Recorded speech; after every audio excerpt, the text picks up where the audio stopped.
Hey, what is up, everyone? Welcome back to Life Nerds Podcast. Hope you all are doing well. Today I want to talk about two releases that have happened over the last couple of weeks. They're pretty interesting. I find that watch brands are actually becoming very creative with a lot of their releases, and the creativity that they sort of represent is pretty remarkable, if I must say.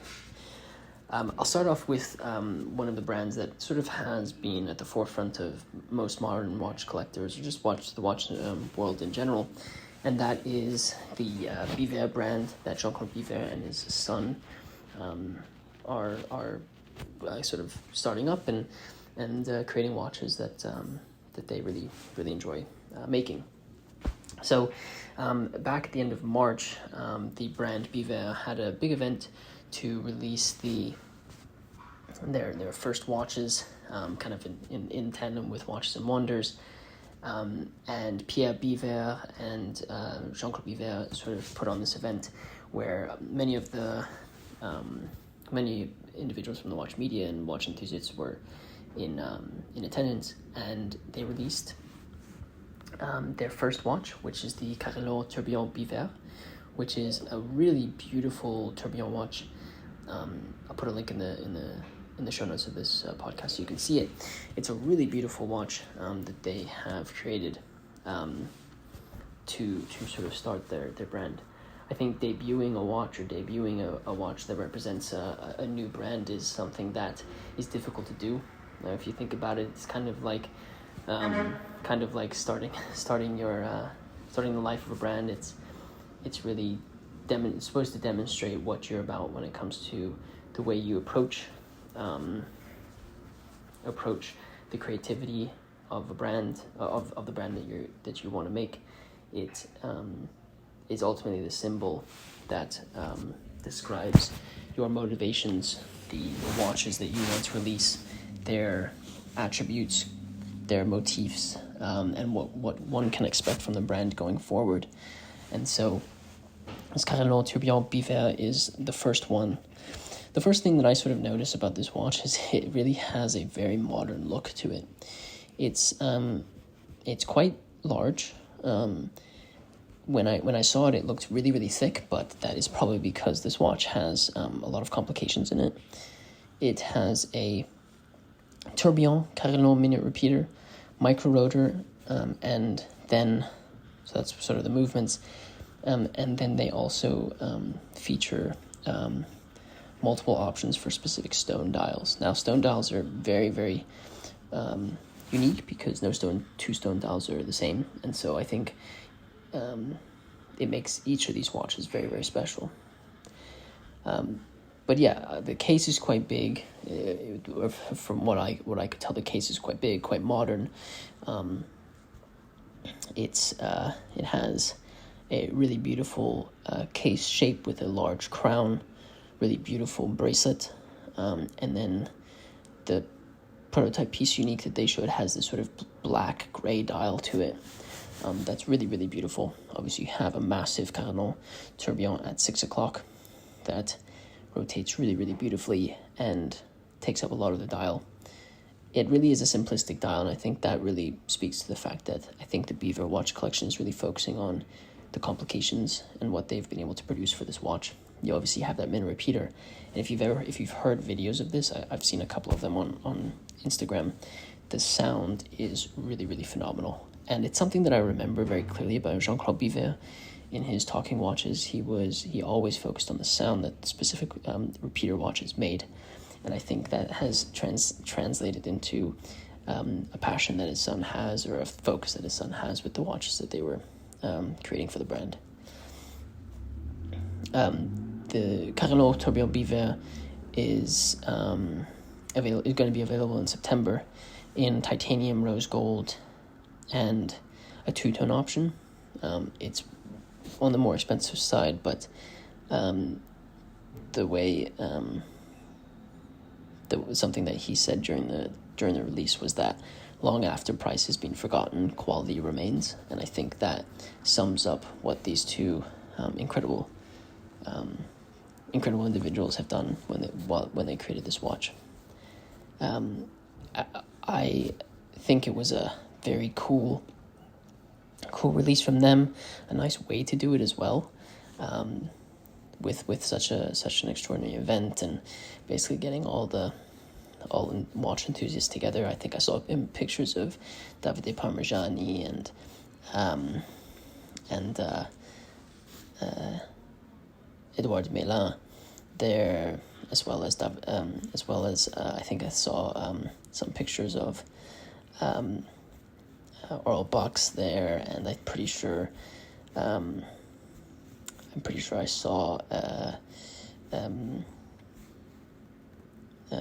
Arthur Touchot and many other watch enthusiasts. I think Max Buser was there as well, which is obviously a fan favorite of mine, because I really love MBNF. But a really great way to do the release. The first watches that they're releasing are there, and a really phenomenal piece that I think really sets the stage for what they're going to be about. Because I think the takeaways here are really complications are something they're probably going to focus on. They're also going to focus on the high quality pieces, and making sure every piece that they create is high quality. And I think that's something that can differentiate them from other companies out there. The next watch I wanted to talk about was something that was actually released this past week, and that was a new MoonSwatch. Now, I know Swatch and Omega have gotten a little bit of heat for some of their releases because they're very minimal changes. But I think what MoonSwatch has really done is given Swatch and Omega a lot of freedom when it comes to how they want to release pieces and the differentiating factors between the pieces that they release. So they've been teasing this a lot over the last couple of weeks, but they finally sort of released this piece called Mission to Moonshine Gold. There were a lot of speculations on what this piece would actually look like, whether it would be a fully gold MoonSwatch, whether it would just have gold accents, but essentially what this watch is a MoonSwatch Mission to the Moon with a golden chronograph second hand. Now, this isn't just any gold hand. This hand was coated by recycled gold coming from the Swatch Group's own certified refinery.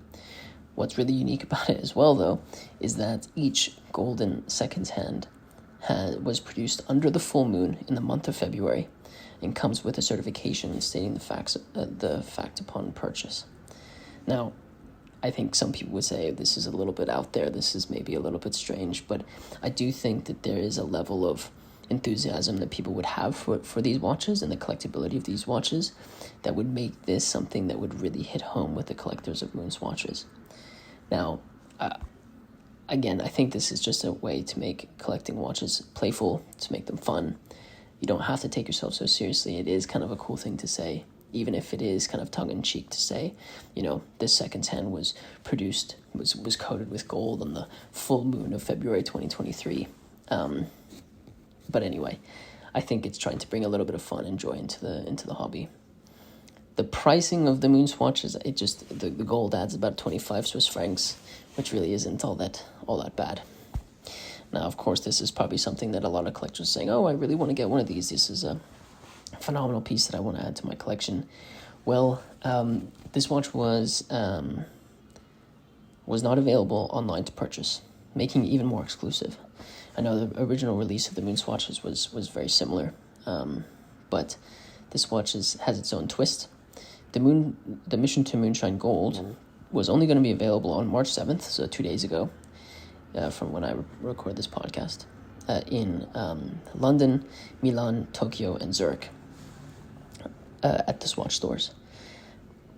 And you can probably are thinking, why only these specific cities?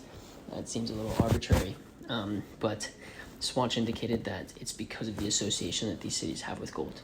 And some of the examples that are given are London was chosen because it's a location at which the price of gold is fixed on a global level.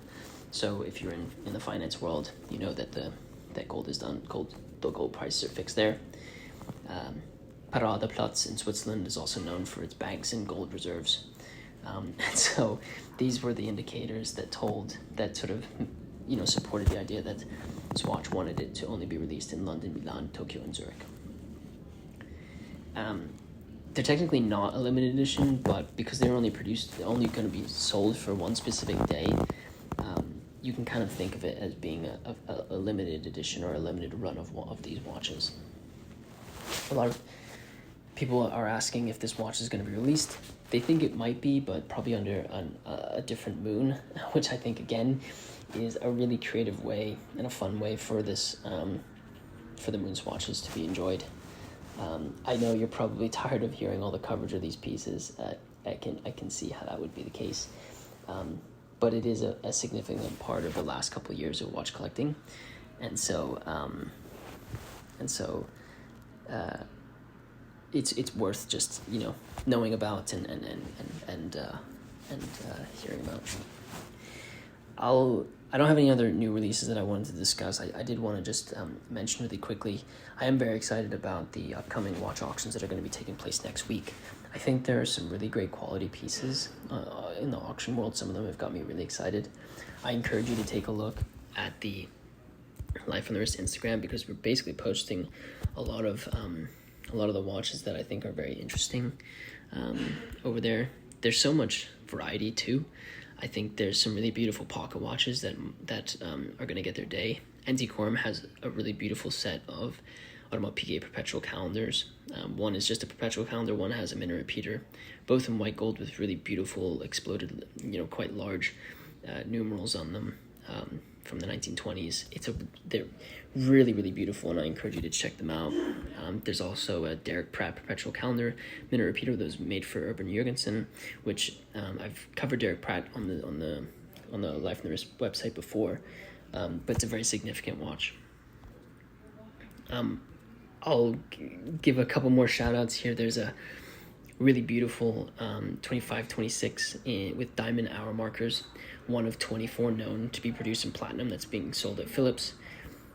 There's also a Rolex reference 4537 chronograph at the Monaco Legend group that just sold.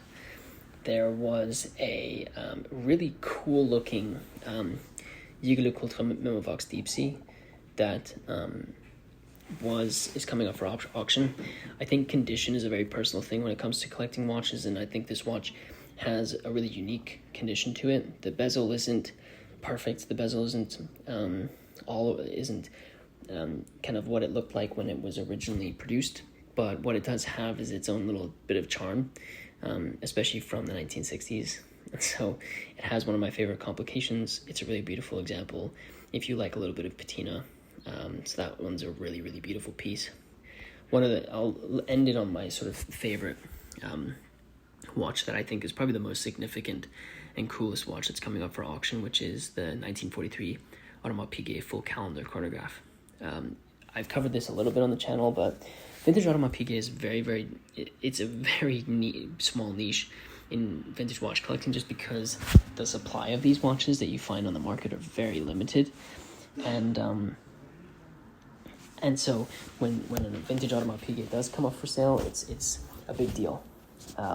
This is even more special because this is a complicated Audemars Piguet vintage watch, which is extremely rare. The example has really, really sharp case. The dial is in really great condition. And for 1943, it looks really, really good. It's believed that there were only 10 of this reference that were reproduced, 8 of which were made in yellow gold, which is one of the examples that we're looking at. And so, talk about rarity in Audemars Piguet, rarity in complicated Audemars Piguet, and rarity in the specific reference. I do think this is going to be one of the hot lots over the next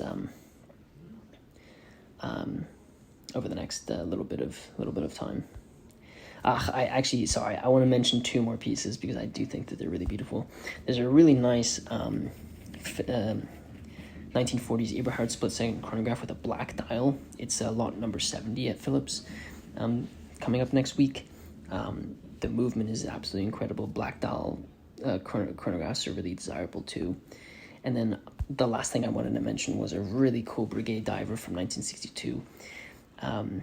The condition of the dial is incredible. It has really large markers that make it very easy to read, and overall the condition of the bezel and the case are really great. It's at Philips as well. It's believed that less than 60 of this model was produced, so I think that's also going to be a really hot lot. Anyway, I encourage you guys to check out the auctions that are happening this weekend. It's a fairly exciting time for everyone, I think, and it's always nice to see what things sell for, and also where the trends of the vintage, or I guess modern and vintage watch enthusiasts are at that time. So take a look at that this weekend. I'll leave links in the show notes to both of the watch releases that I mentioned, and also to the Instagram in our show notes, so you can check out some of the watches that we've covered there. If you are new to the Live from Nerds podcast, be sure to follow us, and if you wouldn't mind rating this podcast, it really does help me out. With that said, guys, thank you so much for listening to this podcast, and until next time.